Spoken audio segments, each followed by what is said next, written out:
One of the things I find most striking is the presence of Antarctica on ancient maps, because we didn't discover it until 1820, and yet it's on maps drawn in the 1500s with great detail, which again were based on much older source maps that have now been lost to us.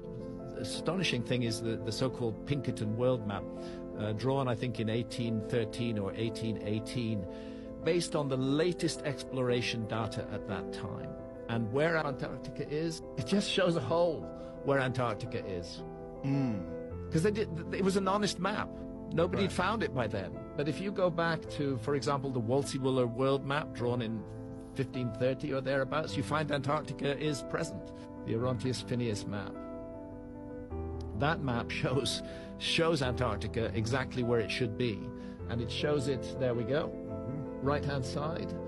There's Antarctica at the tip of South America, just south of South Africa. And what did they call it back then? Well, they call it the Southern Land.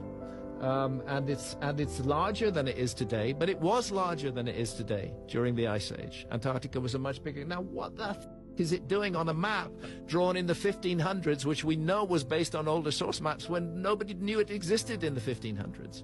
To me, the obvious answer is we are dealing with the fingerprints of a lost civilization that mapped the world and that left evidence of that mapping, which ancient map makers found and used and incorporated into their map.